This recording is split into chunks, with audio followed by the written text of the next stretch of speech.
Hey, good morning. Joe here. It's Firearms Friday. We're at Larry's Pistol and Pawn on North Memorial Parkway. So when you come to the range, what do you bring with you? So today you ask yourself the question, what's in my range bag? So today we're going to talk a little bit about what you should have in your range bag when you come to one of three different types of ranges. You can come to a managed indoor range like we have here at Larry's. You can also go to a managed outdoor range such as over at Swan Creek near Athens, or you can go to an unmanaged outdoor range at a place we call Skyline, which is kind of between Huntsville and Scottsboro, a little north up there. So the three kinds of ranges you might go to, and each one of those requires some different things. We'll talk about that as we get into the video this morning. So to start with, things you want to make sure you take with you. First and foremost, of course, your applicable firearm and your applicable ammo. So a lot of people want to carry in their carry gun like hollow points or hydroshocks or something like that, and they get to the range and they go, oh wait, I don't want to shoot that expensive ammo, I really wanted just full metal jacket. So make sure you carry whatever ammo you need to shoot. And if you're going to carry something like your carry gun and like hydroshock bullets or something, make sure you can pop those out and put in your magazine other regular ball ammo for practice.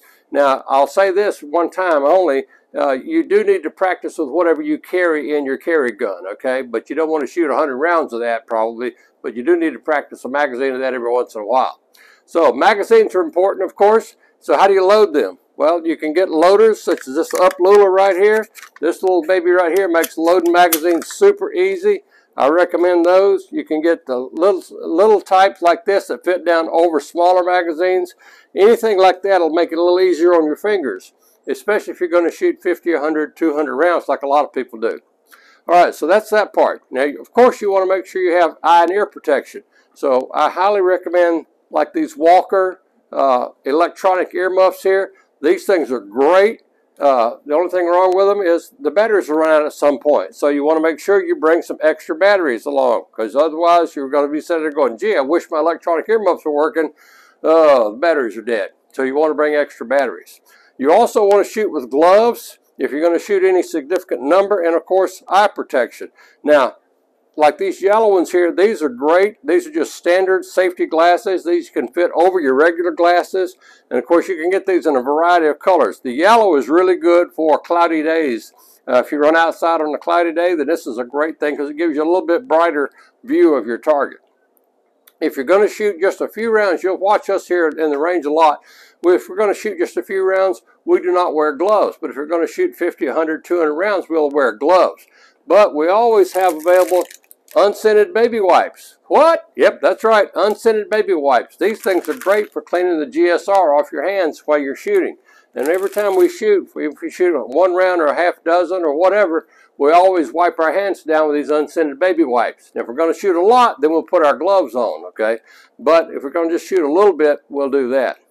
So, other things you need to make sure you take with you when you go to a managed range. A small tool kit, such as we have here, hex kits, Torx bits.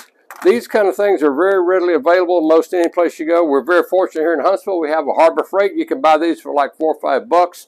Just throw them in your range bag, and I promise you're going to need to tighten something at some point during your shooting experience. You also want to make sure you bring a lot of batteries, whatever kind of batteries you need. A lot of the sites these days use this 2032 battery. If you have like a laser on your firearm, it's probably going to use one of these 1/3 N batteries right here. These are very expensive compared to the 2032s, and you'll also need your special little tool in order to change the battery out in your sight, probably.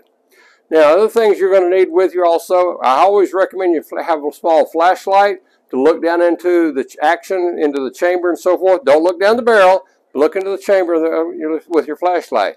I like to have a small brush, small stiff bristle brush here in case I have something I need to clean out of the action in the firearm.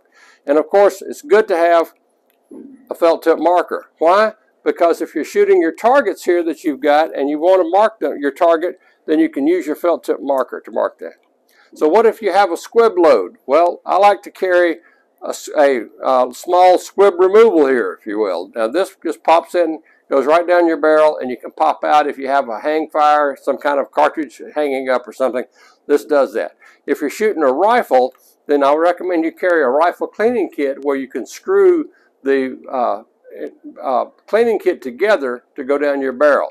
Now they do make, and we do have here in the range, long rods made for going down even from a 17 caliber on up, but you probably don't want to carry that out to the range with you.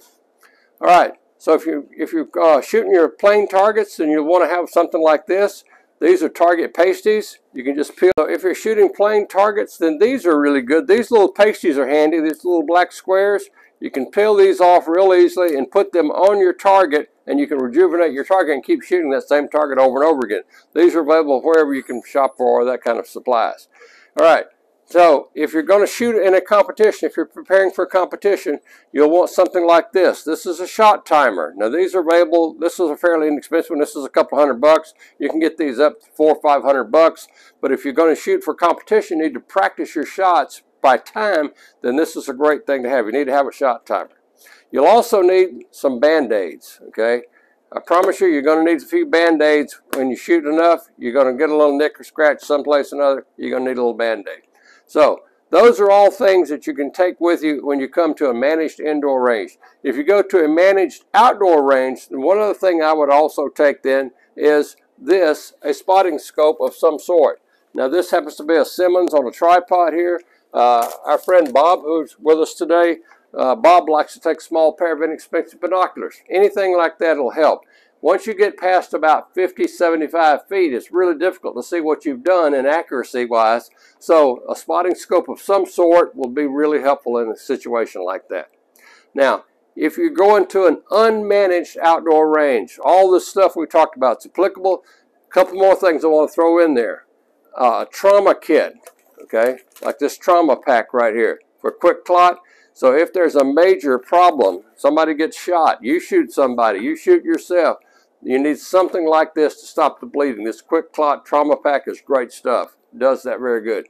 And the other thing I want to talk about, if you go to an unmanaged range, you want to make sure you are obviously carrying a firearm for self-protection, just like we do around here in the range all the time. If you're going to an unmanaged outdoor range, you're on your own.